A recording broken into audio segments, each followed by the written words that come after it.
Praise the lord. Praise the lord. ప్రార్థన చేద్దాం.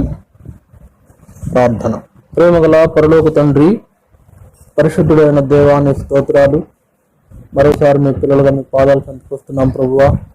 ఈ రీతిగా మమ్మల్ని ప్రేమించి మరి ఒక నూతనమైన దినం మీరు మాకు అనుగ్రహించినందుకు స్తోత్రాలు. ముఖ్యంగా మమ్మలను 2020 సంవత్సరం మరి ఏప్రిల్ మాసం 26వ తారీఖు వరకు మీ కృపను అనుగ్రహించి క్షేమం ఇచ్చి నడిపించినందుకు స్తోత్రాలు. మమ్మల్ని రక్షించుకున్నందుకు స్తోత్రాలు. మీ కుమారుడేసు ప్రభువును కలువరి శిలువలో బలియాగంగా మీరు అర్పించి మాకు అనుగ్రహించిన రక్షణకై స్తోత్రాలు. ప్రభువా, ఈ దినమున మీ నామమును బట్టి నిన్ను గణపరచుటకు సహాయం చేయము. నువ్వు మాకు ఇచ్చిన రక్షణకై నిన్ను ఆరాధించుటకు సహాయం చేయము. ఈ దినాలు ఎంతో ఇబ్బందికరంగా ఉన్నాయని ఆయన లోకంలో పరిస్థితులు ఏం బాగుండలేదు. మీరే సంపూర్ణమైన ప్రభువా పరిస్థితులు, మరి మేలుకరమైన పరిస్థితులు మీ బిడ్డలకు అనుగ్రహించము. మందిరాలు తెరిచే అవకాశం లేకుండా పోయింది. కరోనా వైరస్ వలన ఎంతో ఇబ్బందులు మానవులు ఎదుర్కొంటున్నారు. మాకు కూడా అలాంటి ఇబ్బందులు సంభవించిన కారణాన ఇలాగా ఈ వర్తమాన వినుట ద్వారా ఇళ్లలోనే మీ పిల్లలు మిమ్మల్ని ఆరాధించినట్లుగా సహాయం చేయండి. ఆరాధన వర్తమానం మీరు అనుగ్రహించమని ప్రార్థిస్తున్నాం. అట్లాగనే సమయం అంతా ఆశీర్వాదకరంగా చేయండి. పాటలు అలాగనే వాక్యం ఆశీర్వాదకరంగా చేయండి. బలలో పాల్పొందే కృప మెండుగా అనుగ్రహించము, సహాయం చేయండి. దేవా, నీ కార్యం నూతన పరచు. మీ పిల్లలు మిమ్మను ప్రభువా హృదయమారా ఆరాధించడానికి సహాయం చేయండి. మీకు లోబడే విధానంలో ప్రభు బలలో పాల్పొందినట్లు ఒక హెచ్చరికగా మీ యొక్క గద్దింపును లోబడి మీ బలలో పాల్పొందుటపై మీ బిడ్డలో సహాయం చేయండి. పరిస్థితులు ఎంత వ్యతిరేక్తంగా ఉన్నా నేను వెంబడింపక అనుసరించినట్లు మీరిచ్చిన కృపకై స్తోత్రాలు. రాకడ పర్యంతము ఇలాగనే జరుగుటకు మీరు సహాయం చేయండి. పరిస్థితులు తిరిగి కుదుటపడే వరకు ఈ సదుపాయం మాకు ఇచ్చినందుకై మీకు ఎన్నో వందనాలు చెల్లిస్తూ మా సమయం అంతా మేలుకరంగా చేయండి. మీ పిల్లలు మిమ్మల్ని ఈ వాక్యం ద్వారా గణపరచుటకై సహాయం చేయండి. ఈ దాసుని గారిని కూడా మీరు అభిషేకించి నా మహిమార్థమై మీ యొక్క మరి వర్తమానం చూడడానికి సహాయం చేయవలసిందిగా కోరు. యేసుక్రీస్తు వారి శ్రేష్టమైన నామమున మిమ్మల్ని స్తుతిస్తూ ప్రార్థించి వేడుకుంటున్నాం తండ్రి. ఆమేన్. ఒక పాట పాడదామండి. దేవుని యొక్క ఏర్పాటును బట్టి మరి ఒక నూతనమైన దినమున దేవుడు మనల్ని ప్రవేశపెట్టిన దాన్ని బట్టి మనము పాటల పుస్తకంలో నుంచి ఒక పాట పాడతాం. మరి పాటల పుస్తకాల్లో ఒక పాట మనం పాడతాం. పాట సంఖ్య 252. పాట సంఖ్య 252. నీ రాకడకై నన్ను సిద్ధపరుసు, నీ రాజ్యములో నేనుండినట్లు అనే పాటను మనం పాడతాం. మీరు కూడా మీ పుస్తకాలు తీర్చి ఇళ్లలో ఈ పాట మీరు కూడా పాడుకొనవలెనని ఈ వీడియో ఉంటున్నప్పుడు పాట పాడుకుంటూ ఆ విధంగా ప్రభువుని మహిమపరచాలని ప్రేమతో మనవి చేస్తున్నాం. పాట సంఖ్య 252. నీ రాకడకై నన్ను సిద్ధపరచు, నీ రాజ్యములో నేనుండునట్లు. నీ రాకడకై నన్ను సిద్ధపరచు, నీ రాజ్యములో నేనుండునట్లు. ఆయతపరచుము, బలపరచుము, ఆయతపరచుము, బలపరచుము. బుద్ధిగల కన్యవలె సిద్ధపడుటకు, బుద్ధిగల కన్యవలె సిద్ధపడుటకు. నీ రాకడకై నన్ను సిద్ధపరచు, నీ రాజ్యములో నేనుండునట్లు. నీ రాకడకై నన్ను సిద్ధపరచు, నీ రాజ్యములో నేనుండునట్లు.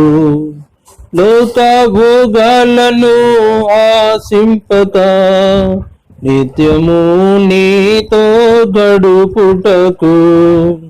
లోకభోగాలను ఆశింపక నిత్యము నీతో గడుపుటకు నీ వాక్యముతో నన్ను సరిచేసి నిందారహితునిగా తీర్చుము తండ్రి. నీ వాక్యముతో నన్ను సరిచేసి నిందారహితముగా తీర్చుము తండ్రి. ఆయత్తపరచుము, బలపరచుము, ఆయత్తపరచుము, బలపరచుము. బుద్ధిగల కన్యవలె సిద్ధపడుటకు, బుద్ధిగల కన్యవలె సిద్ధపడుటకు నీ రాకడకై నన్ను సిద్ధపరచు. నీ రాజ్యములో నేనుండునట్లు నీ రాకడకై నన్ను సిద్ధపరచు. నీ రాజ్యములో నేనుండునట్లు. కడవరి దినములు ఆసన్నమాయే, అందరి ప్రేమలు సల్లారిగా. కడవరి దినములు ఆసన్నమాయే, అందరి ప్రేమలు సల్లారిగా. నీ ప్రేమతో నన్ను నింపుము తండ్రి. నీ రూపములో నన్ను మార్చుము దేవా. నీ ప్రేమతో నన్ను నింపుము తండ్రి.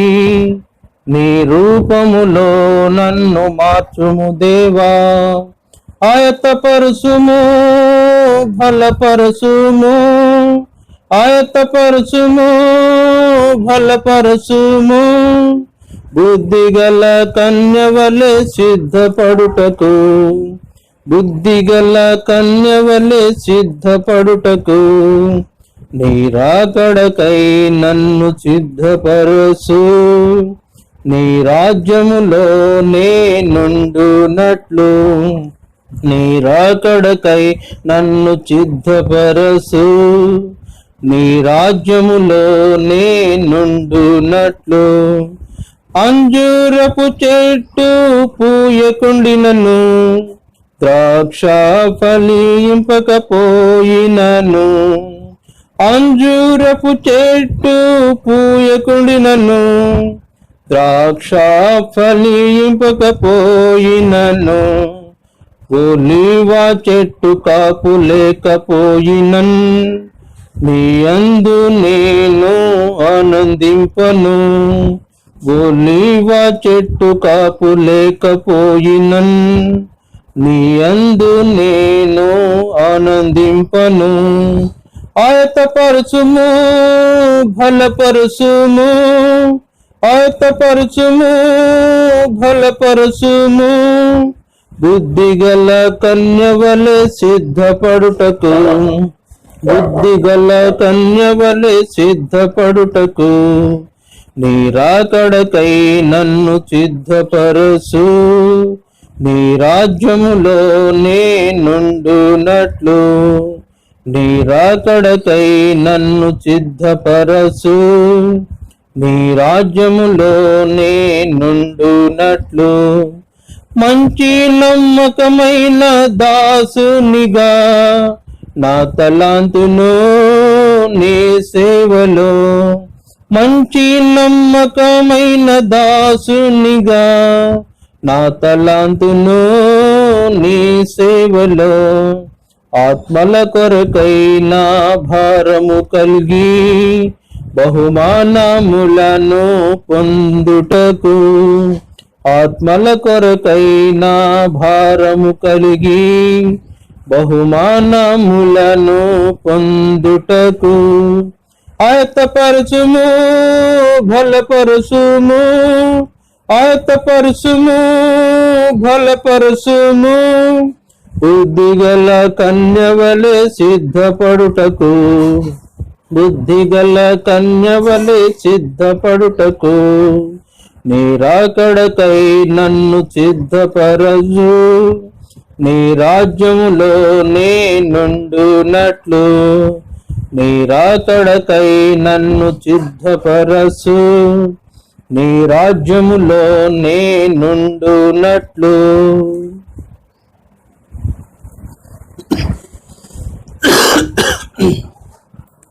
మనం బైబిల్ ఎత్తి మన సొంత బైబిళ్ళు, పూర్తి బైబిల్ ఎత్తి బైబిల్ పళ్ళని పాడుకుంటాం.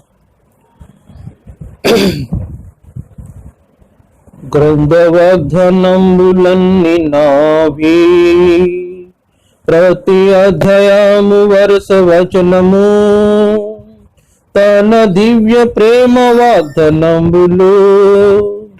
గ్రంథ వాగ్దానంబులన్నీ నావి, గ్రంథ వాగ్దానంబులన్నీ నావి, ప్రతి అధ్యాయము వరుస వచనము, తన దివ్య ప్రేమ వాగ్దానంబులు. గ్రంథ వాగ్దానంబులన్నీ నావి. దయచేసి పిల్లారా, దేవుని వాక్యంలో ఒక సంగతిని మనం ధ్యానించుకుని మనం ప్రభువుని వాక్యపు వెలుగులో మనం ఆరాధించడానికి ప్రయత్నం చేద్దాం. దేవుని వాక్యంలో హెబ్రీ పత్రిక 10వ అధ్యాయం మరి ఒక మంచి మాట ఉంది, మనం చదువుకుంటాం. హెబ్రీ పత్రిక 10వ అధ్యాయం 34, 35, 36, 37 వచనాల్లో కొన్ని ప్రాముఖ్యమైన సంగతులు ఉన్నాయి. అక్కడ 34 నుండి 38 వరకు, 39 వరకు కూడా ఎన్నో ప్రాముఖ్యమైన సంగతులు అక్కడ వ్రాయబడినాయి. నేను చదువుతాను, చూడండి. హెబ్రీ పత్రిక 10వ అధ్యాయం 34 నుండి కొన్ని మాటలు నేను చదువుతాను, చూడండి. మరి 34 నుండి, ఎలా గనక మీరు ఖైదులో ఉన్న వారిని కరుణించి మీకు మరి శ్రేష్టమైనదియు స్థిరమైనదియునైన స్వాస్థ్యమున్నదని ఎరిగి మీ ఆస్తి కోల్పోవుటకు సంతోషముగా ఒప్పుకొంటిరి. కాబట్టి మీ ధైర్యమును విడిచిపెట్టకుడి, దానికి ప్రతిఫలముగా గొప్ప బహుమానము కలుగును. మీరు దేవుని చిత్తమును నెరవేర్చిన వారై వాగ్దానమును పొందు నిమిత్తము మీకు ఓరిమి అవసరమై ఉన్నది. ఇక కాలము బహు కొంచెముగా ఉన్నది, వచ్చుచున్నవాడు ఆలస్యము చేయక వచ్చును. నా ఎదుట నీతిమంతుడైన వాడు విశ్వాసమూలముగా జీవించును గాని అతడు వెనుక తీసిన యెడల అతని యందు నా ఆత్మకు సంతోషం ఉండదు. అయితే మనము నశించుటకు వెనుక తీవారము కాము గాని ఆత్మను రక్షించుకున్నటకు విశ్వాసం కలిగిన వారమై ఉన్నాము. ప్రభు ఈ మాటల ద్వారా మనతో మాట్లాడి ఈ వచనాల్లో కొన్ని భాగాలను ఆయన మనకు స్పష్టంగా మన గ్రహింపులోకి తీసుకొని వచ్చి మనం ప్రభువుని ఎట్లాగా సేవించాలో, ఆయన ఎలా ఆరాధించాలో ప్రభు మనకు నేర్పించినట్లు ప్రభు తట్టు వాక్యము మరి తేటగా ఆయన మనకు మరి మన గమనాన్ని తీసుకురాగలిగినట్లు ప్రభు తట్టు ఆశగా మనం చూడాలని ప్రేమతో మనవి చేస్తుంది. ప్రభు ఈ వాక్యం ద్వారా మనం సంధించి మనతో మాట్లాడి ఆయనను గణపరచుటకై మనలను సిద్ధపరచును కాక. పిల్లరా, ఈ దినాలు ఎంతో భయంకరంగా ఉన్నాయి. మరి లోకమంతా కూడా కలవరంతో కూడినటువంటి పరిస్థితి ఉంది. ఎక్కడ చూసినా నెమ్మది లేదు, ఎంతో ఆందోళనకరమైన పరిస్థితులు. బయట అంటే లోకం ఎలా ఉందంటే భయంకరంగా ఉంది. నేను ఇందాకే విన్నాను, మరి భయంకరమైన తుఫాన్ ఒకటి చైనాని అతలాకుతలం చేస్తూ ఉంది అని ఎవరో మిత్రుడు ఒకరు వీడియో పెడితే ఆ వీడియో చూసినప్పుడు నాకు చాలా మరి ఆశ్చర్యం వేసింది. తుఫాన్ ఎలాంటిదంటే చాలా భయంకరంగా ఉంది. ఇంతవరకు అలాంటి తుఫాను ఒకవేళ మనం చూడలేదేమన్నట్లు ఆ తుఫాన్ ఉండింది, కనుక కలవరంగా ఉండింది. ఇంకా ఒక విషయం ఏంటంటే, ఇదే చైనాలో కరోనా వైరస్ అనేది తెగులు పుట్టి ఈ తెగులు లోకమంతా కూడా వ్యాపించింది. కనుక దీన్ని బట్టి ప్రపంచం అంతా కూడా లాక్డౌన్ అయిపోయింది. ఎక్కడికక్కడే ఇళ్లలో స్తంభించిపోయినారు ప్రజలు. కనుక అటువంటి పరిస్థితులు ఆ దినాల్లో మనం ప్రవేశించినాం. కనుక ఇటువంటి సమయంలో నాకు అర్థమైంది ఏంటంటే, తప్పనిసరిగా నిజమైన దేవుని పిల్లలకు ఉండవలసిన ఒక ప్రాముఖ్యమైన లక్షణం ఏదంటే, ఎప్పటికప్పుడు దేవుని వాక్యాన్ని అవి వారి జీవితాలకు అప్లై చేసుకుంటూ, అంటే ఈ దినాల్లో కూడా మందిరాలు తెరవకపోయినా కూడా, లాక్డౌన్ అయినా కూడా, ఇళ్లలోనే ఉంటున్నా కూడా, నేను మీతో లేని సమయమందును మీ రక్షణ కాపాడుకొనుడి అని పౌలు గారు అన్నారు. అట్లనే దేవుని ఏర్పాటు, అంటే మందిరం మనకు మరి తెరవకపోయినా మనం దేవుని ఏర్పాటులో మనం జీవించినట్లు ఎప్పటికప్పుడే వాక్యాన్ని మనం కలిగి ఉండటం అనేది చాలా ప్రాముఖ్యం. కనుక ఈ దినాల్లో మందిరాలు తెరవబడే అవకాశం లేదు. కనుక ఇట్లా ఒక సౌకర్యం, ఒక సోషల్ మీడియా ద్వారా వాక్యాన్ని మనం పంచుకొని వాక్యపు అనుభవంతో మనం ఇంకా విశ్వాసం కలిగి జీవించేది ప్రభు ఇచ్చేటువంటి ఆధిక్యతగా ఉన్నది. కానీ ఇక్కడ ఏమో ఒక వాక్యం చూస్తున్నాం, మీరు ధైర్యాన్ని విడిచిపెట్టవద్దు, మీరు ధైర్యాన్ని విడిచిపెట్టవద్దు. ఎందుకంటే ప్రభు రాబోతా ఉన్నాడు, ప్రభు రాకడ అతి సమీపంగా ఉంది, ప్రభు శీఘ్రమే రానంటున్నాడు. కనుక మీ ధైర్యాన్ని విడిచిపెట్టవద్దు. మీరు వాగ్దానము పొందు నిమిత్తము, ప్రభు ఏదైతే మనకు వాగ్దానం చేసినాడో ఆ వాగ్దానం పొందు నిమిత్తము మనకు ఓర్పు చాలా అవసరం. ఈ దినాల్లో మనం చూస్తూ ఉంటాము, చాలా మందికి ఓర్పు లేక విశ్వాసంలో నుంచి తొలగిపోయే వాళ్ళు ఉంటారు. అంటే ప్రతి ఆదివారం ప్రభువుని ఆరాధించేటువంటి అనుభవంలో ఉన్నటువంటి వారు కూడా మరి కొత్త లాక్డౌన్, మందిరం తెరవడం లేదు, పాస్టర్ గారు కూడా విజిట్ చేయలేకపోతున్నాడు కాబట్టి మనం ఆరాధించకపోయినా మనల్ని అడిగేవాళ్ళు లేరనేటువంటి భావన సహజంగా చాలా మందిలో కలిగేదిగా ఉంది. కనుక అటువంటి పరిస్థితి మనకు లేకుండా నిమిత్తం మనం ఏం చేయాలంటే ఎప్పటికప్పుడు వాక్యం తట్టు మనం చూడాలి. ఒకవేళ పౌలు ఒక మాట అన్నాడు ఫిలిప్పీ 2:16, నేను మీతో కూడా లేని ఈ సమయంలో కూడా మీ రక్షణ కాపాడుకోండి. నేను మీతో ఉన్నప్పుడే కాదు, మేము లేనప్పుడు కూడా మీ రక్షణను కొనసాగించుకునేటట్లు జాగ్రత్త పడాలని పౌలు హెచ్చరిక చేసిన వాడుకున్నాడు. పిల్లలు, అవును నిజమే, పరిస్థితులు ఎంత వ్యతిరేకంగా ఉన్నా కూడా మనం రక్షణను కాపాడుకునేది నిర్లక్ష్యము చేయకూడదు. మన విశ్వాసం నుంచి మనం ఎప్పుడు కూడా తొలగిపోయినట్లు అలాంటి పరిస్థితుల్లోకి మనం రాకూడదు. కనుక విశ్వాసాన్ని గట్టిగా పట్టుకొని మనం ప్రభువును వెంబడించే స్థితి మనకు చాలా అవసరం. ఎందుకంటే ఆయన అన్నాడు, కాబట్టి మీ ధైర్యము విడిచిపెట్టకుడి, దానికి ప్రతిఫలంగా గొప్ప బహుమానం ఉంది దేవుని దగ్గర, మీకు గొప్ప బహుమానం ఉంది. ఈ లోకంలో మనం జీవిస్తున్నాం కదా, ఎన్ని ఇబ్బందులు ఎదుర్కొంటున్నాం, ఎంత జీవన మరి సంబంధమైనటువంటి ప్రతికూలతలు ఎదుర్కొంటున్నాం, ఆర్థికపరమైనటువంటి ప్రతికూలతలు ఎదుర్కొంటున్నాం, ఆరోగ్యపరమైనటువంటి ప్రతికూలత కూడా ఉంది కదా.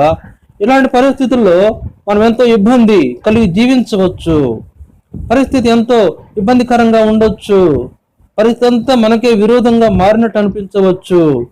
కానీ అది మనం అనుకోవడం వరకే పరిమితం. కానీ వాస్తవం అది కాదండి. ప్రభువు మన పక్కన ఎప్పుడు ఉంటాడు, మన పక్క నుండి ఆయన మనల్ని ఎప్పుడు బలపరిచేవాడు ఉంటాడు. అది మన నిరీక్షణగా ఉండాలి ఎప్పుడు కూడా. అలాంటి విధానంలో మనం జీవించేది ఉండాలి. ప్రభు కొరకు ఎంత నమ్మకంగా మనం జీవిస్తామో అంత గొప్ప బహుమానం పరలోకంలో ప్రభు మన కొరకై సిద్ధపరిచిన వాడుకున్నాడు. మనకి ఇవ్వబోయే బహుమానాల లెక్క సంఖ్య, లేకపోతే బహుమానాల యొక్క విలువ అపారమైనది ప్రియులారా. ఈ లోకంలో మరి ఉన్న వాటి కంటే కూడా ప్రభు ఇచ్చిన గొప్ప బహుమానం ఎంతో విలువైనదిగా ఉంటుంది. కనుక గొప్ప బహుమానం ఉంది కనుక మీరేం చేయాలా, ఓర్పుగా ఆయన కొరకు ఎదురు చూడాలి. ఒకవేళ ప్రభువుని గణపరిచే విషయంలో, ప్రభువా నువ్వు నన్ను రక్షించుకున్నావు, నా కొరకై కలువరి సిలువను ధరించిన వాడుకున్నావు, పాపశాపాల్లో జీవిస్తున్న నన్ను రక్షించుట కొరకై నీకు కాళ్ళలో చేతుల్లో మేకులు కొట్టబడిన పరిస్థితి ఉంది, తలపై ముండ్ల కిరీటం, ప్రభు మరి వీపుపై కోడా దెబ్బలు, ముఖంపై ఉమ్మి వేసినారు, నీకు ఎక్కడ చూసినా కూడా పచ్చి కురుపులాగా అయిపోయింది నీ దేహం. ఇంతగా నా కొరకు కష్టపడి నువ్వు నా కొరకై సంపాదించిన రక్షణను బట్టి నేను నిన్ను స్తుతిస్తాను నాయన అనేది గొప్ప విధానం. ఈ విధానంలో రావడం కొరకై మనం పరిస్థితుల ప్రభావాన్ని బట్టి మనం మారిపోకూడదు. మన దేవుడు మార్పు లేని దేవుడు, ఆయన మారని దేవుడు, మాట ఇస్తే నెరవేరుస్తానని గట్టిగా నొక్కి చెప్పిన దేవుడు, పక్కాగా ఆయన మాట నెరవేరుస్తాడు అనేది మన నిరీక్షణగా ఉండాలి. అప్పుడు మనం నిరంతరము ఆయన ఆరాధించే విషయంలో తప్పిపోము, ఎక్కడ కూడా వెనుకబడము, వెనుదీసి వేరైపోయేటువంటి పరిస్థితులు ఉండవు, లోకంలో పడిపోము, విశ్వాసాన్ని కోల్పోము. కనుక అంతకంతకు మనం విశ్వాస విషయంలో యోగ్యులంగా కనబడాలి అంటే ఒక అనుభవం తప్పనిసరిగా మనకు కావాలి. ఏంటది? హబక్కూకు గ్రంథంలో ఒక మాట భక్తుడు రాసినాడు చూడండి. హబక్కూకు 3వ అధ్యాయంలో హబక్కూకు భక్తుడు ఒక మంచి మాట రాసినాడు, మనం చూద్దాం. హబక్కూకు 3వ అధ్యాయం, మరి హబక్కూకు 3వ అధ్యాయం 18వ వచనం. హబక్కూకు 3వ అధ్యాయం 17, 18 వచనాలు చూద్దాం. హబక్కూకు 3వ అధ్యాయం 17, 18 వచనాలు చూడండి. పేజీ నెంబర్ 772 పాత నిబంధనలో హబక్కూకు 3, 17, 18 వచనాలు. అంజూరపు చెట్లు పోయకుండినను, ద్రాక్ష చెట్లు ఫలింపకపోయినను, ఒలీవ చెట్లు కాపు లేక ఉండినను, చేనిలోని పైరు పంటకు రాకపోయినను, గొర్రెలు దొడ్డిలో లేకపోయినను, శాలలో పశువులు లేకపోయినను, నేను యెహోవా యందు ఆనందించుదను. నా రక్షణకర్త అయిన నా దేవుని యందు నేను సంతోషించుదను. ప్రభువు యెహోవాయే నాకు బలము. ఆయన నా కాళ్ళను రేడి కాళ్ళ వలె చేయను, ఉన్నత స్థలముల మీద ఆయన నన్ను నడువ చేయను అంటున్నాడు. ఇక్కడ అంజూరపు చెట్టు పూయకుండినను, ద్రాక్ష ఫలింపకపోయినను, ఒలివ చెట్లు కాపు లేకపోయినను, చేనులోని పైరు పంటకు రకపోయినను, గొర్రెలు దొడ్డులో లేకపోయినను, శాలలో పశువులు లేకపోయినను, మందిరాలు తెరవకపోయినను, ప్రభు సన్నిధిలో ప్రభు మందిరంలో ప్రభువుని ఆరాధించేటువంటి అవకాశం మనకు ప్రస్తుతం లేకపోయినను, నేను నా దేవుని యందు ఆనందించదు. నేను ఎక్కడున్నా కూడా నా దేవుని ఆనందిస్తాననేది నిజమైన విశ్వాసుకుండే లక్షణం. ఒకసారి యోహాను చూడండి, మరి చూడండి, యేసుప్రభు శిష్యుల్లో యేసుప్రభుకు ముఖ్యమైన ప్రియమైన శిష్యుడు యోహాన్. ఆయన ఎక్కడున్నాడు? పద్మాసులో పరవాసి ఉన్నాడు. చూడండి ఏమంటాడు? ప్రకటన గ్రంథం 1వ అధ్యాయం ఒకసారి చూద్దాం. యోహాన్ రాసిన ప్రకటన గ్రంథం 1వ అధ్యాయంలో ఒక మాట ఉంది అక్కడ చూడండి. ప్రకటన 1వ అధ్యాయం, ప్రకటన 1వ అధ్యాయంలో ఒక మాట చూద్దాం. ప్రకటన 1వ అధ్యాయం అక్కడ ఒక మాట ఉంది. ఆ ప్రకటన 1వ అధ్యాయం 9వ వచనం. ప్రకటన 1:9, మీ సహోదరుడును యేసును బట్టి కలుగు శ్రమలోను, రాజ్యములోను, సహనములోను పాలువాడనునైన యోహాను నేను దేవుని వాక్యము నిమిత్తమును, యేసును గూర్చిన సాక్ష్యము నిమిత్తమును పద్మాసు ద్వీపమున పరవాసినైతిని. 10-11 వచనాలు. ప్రభు దినమందు ఆత్మవశుడునై ఉండగా బూరధ్వని వంటి గొప్ప స్వరము నీవు చూచుచున్నది పుస్తకములో వ్రాసి సంఘములకు పంపుమని నా వెనుక చెప్పుట వింటుంది. ఇక్కడ భక్తుడు ఎక్కడున్నాడు? పద్మాసు ద్వీపంలో పరవాసి ఉన్నాడు. పద్మాసు ద్వీపంలో ఒక్కడే మిగిలిపోయినాడు. ప్రియులారా, ఎక్కడ ఒంటరిగా ఉన్నాడు. అయితే ఏమంటున్నాడు? ప్రభు దినమందు ఆత్మవశుడైనాడు. అక్కడ యోహాను ఒంటరిగా ఉన్నా కూడా ప్రభు దినం వచ్చింది అంటే, ప్రభు దినం అంటే ప్రభువును మనం కనపరచవలసిన, ఆరాధించవలసిన దినం వచ్చింది. ఒంటరిగానే ఉన్నాడు, కానీ ఏమైందంటే ఆత్మవశుడై ప్రభువుని కనపరుస్తున్నవాడు ఉన్నాడు. ప్రభు యొక్క ఏర్పాటును జరిగిస్తున్నవాడు ఉన్నాడు. కనుక ఒంటరిగా ఉన్నానని ఆయన ఏం నిర్లక్ష్యం చేయాల యోహాను. కనుక మనం కూడా అంతే. మన జీవితాల్లో ఏదో మరి మా కుటుంబం వరకే ఉన్నాను, లేదా నేను ఒక్కడే ఉన్నాను, ఒకదాన్నే ఉన్నాను అనుకోకూడదు. ఒంటరిగా మనం ఎప్పుడు ఉండమండి. మనతో కూడా పరిశుద్ధాత్మ ఉంటాడు. ప్రభు అయిన యేసుక్రీస్తు వారి యొక్క సన్నిధానం మనతో ఎప్పుడు ఉంటుంది. కనుక ఏమి లేకపోయినను నేను యెహోవా యందు ఆనందించదను. ఏమి లేకపోయినను, ఎంత ఇబ్బందికరంగా ఉన్నను, ఎంత మరి పరిస్థితులు వ్యతిరేక్తంగా ఉన్నా కూడా నేను యెహోవా యందు, ప్రభువు యందు నేను ఆనందిస్తాను. అదే విశ్వాస యొక్క నిజమైన ప్రాముఖ్యమైన లక్షణం. అట్లా కాకుండా ఇంకో విధానంలో మనం ఆలోచిస్తే, ఇట్లాగా అంటే నేను ఏమి లేకపోయినా, ఎంత కొద్ది ఇబ్బంది పరిస్థితులు వచ్చినప్పుడు నేను ప్రభువు నుంచి వెనుదీసి వేరైపోతాను అనేటువంటి వాడు ప్రభువుని కనపరచలేడు. కనుక ఎవరు కనపరుస్తారంటే ప్రభువుని ఎవరు కనపరుస్తారు?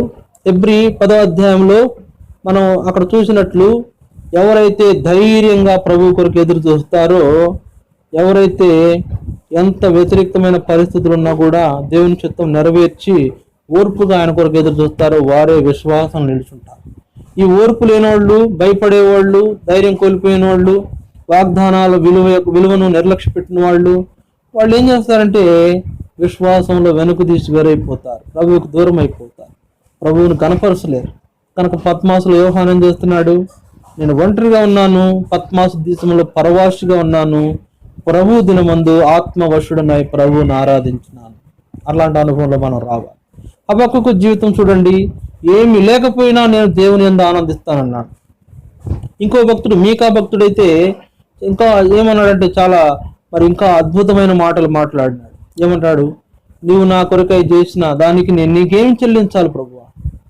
ఏం చెల్లించాలి? ఎంత చెల్లించాలి? ఏమిస్తే నిన్ను తృప్తిపరచగలను అంటున్నాడు.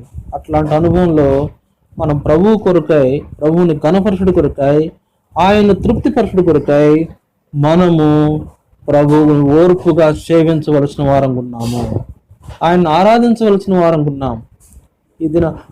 ఇలాంటి పరిస్థితుల్లో మనం ప్రభువుని విడిచిపెట్టకుండా ధైర్యంగా ఆయన వెంబడించినట్లయితే ఒక దినం రాబోతా ఉంది, ప్రభు మధ్యాకాశానికి వచ్చి ఆయన కడబూర బోధన ఇంటుండగా మనమందరం కూడా రెప్పపాటులో మార్పు చెంది ఆయన వద్దకు వెళ్ళిపోబోతున్నాం.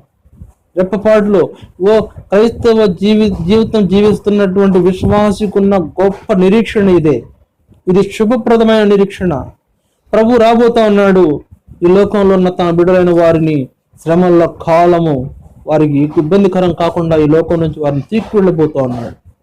అందుకే హెబ్రీ అక్కడ మనం చూస్తాము, హెబ్రీ పత్రికలో అక్కడ రాయబడింది, అట్టి వారికి ఇట్టి లోకము యోగ్యమైనది కాదు అని రాయబడింది 11వ అధ్యాయంలో. 11వ అధ్యాయం 38 చివరిలో ఇట్లా రాయబడింది, అట్టి వారికి ఈ లోకము యోగ్యమైనది కాదు.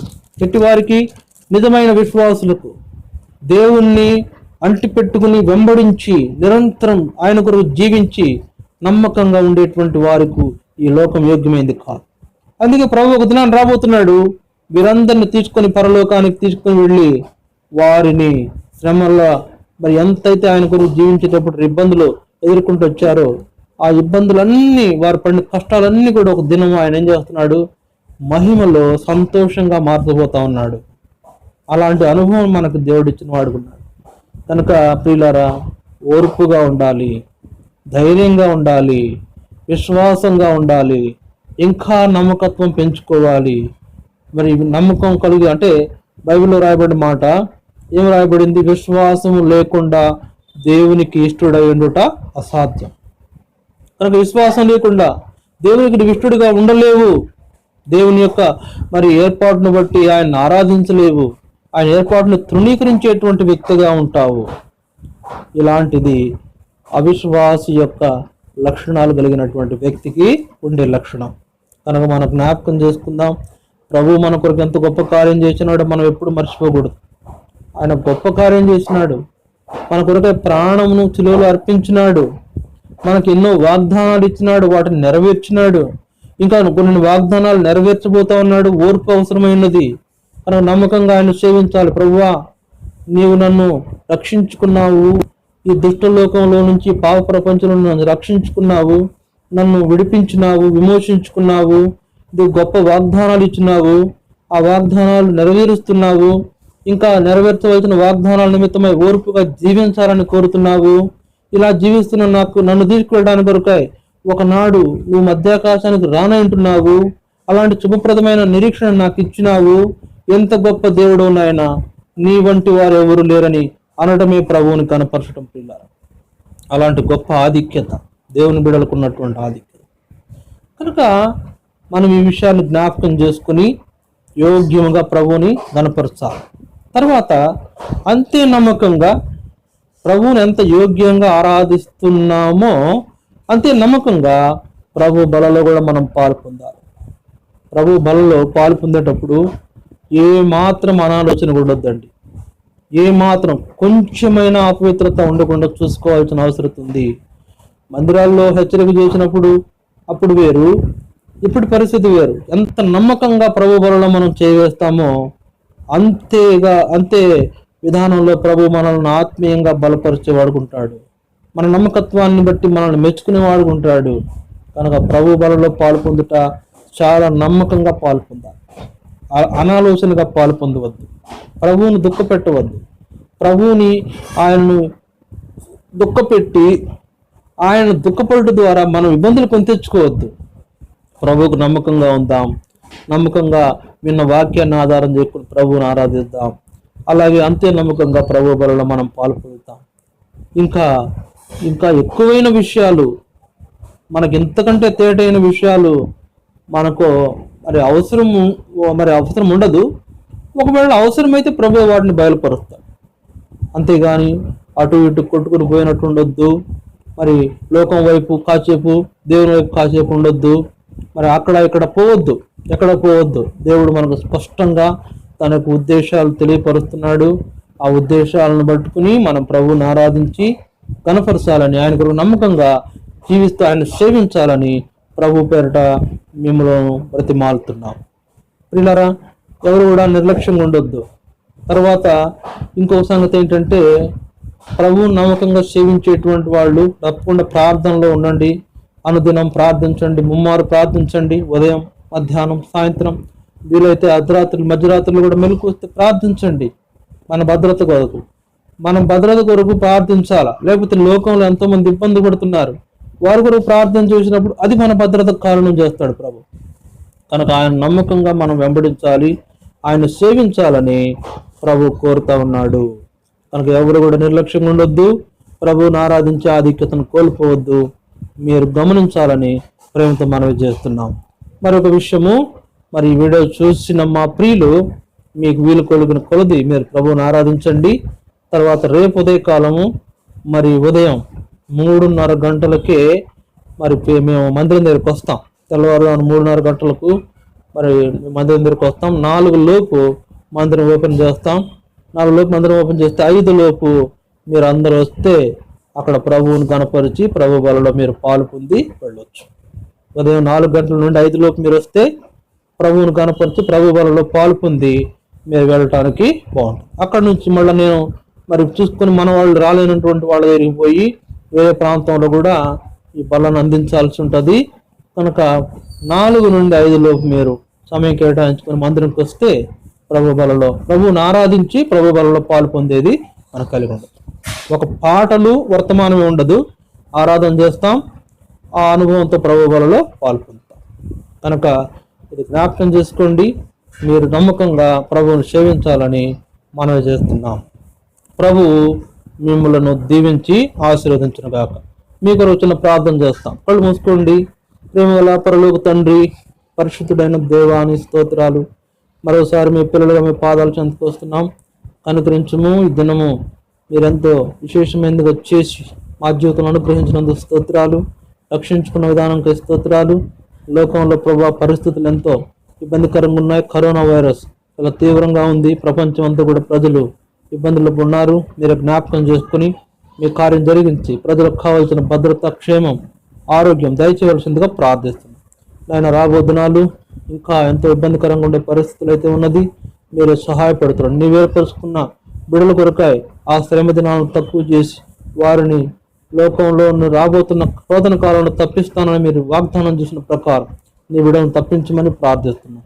ఈ నామానికి మహిమ తెచ్చుకోండి ప్రభు. ఈ కరోనా వైరస్ను గద్దించండి ప్రభు. రాబో దినాల్లో ప్రభు రాకడ అతి సమీపంగా ఉంటుండగా మేము కూడా సిద్ధపడి ఇతరులను సిద్ధపరిచే అనుభవంలో మమ్మ నుంచి మనకు కోరుసు. మీకెన్నో వందనాలు, మీకెన్నో స్తోత్రాలు చెల్లించుకుంటూ మా ప్రభువును ప్రియరక్షకుడు యేసు క్రీస్తు వారి శ్రేష్టమైన నామమున అనేక చోట్ల మరి ఇలాంటి సదుపాయం కూడా లేదు ప్రభువా. చాలా మందిరాలు క్లోజ్ అయిపోయినా, ఎక్కడ మందిరాలు తెరవబడట్లేదు. సేవకుల కుటుంబాలను, విశ్వాసుల కుటుంబాలను కూడా మీరు బలపరచండి. ఎవరైతే ఇబ్బందులు ఉన్నారో వారందరినీ మీరే మీ సహాయం చేత పరామర్శించి మీరే ధైర్యంతో నింపవలసిందిగా ప్రార్థిస్తూ బిడ్డలందరినీ నీ చేతులకు అప్పగిస్తూ యేసు ప్రభు నామం పేరిట మిమ్మల్ని స్తుతిస్తూ ప్రార్థించి వేడుకుంటున్నాం తండ్రి. ఆమేన్. Praise the lord. Praise the lord.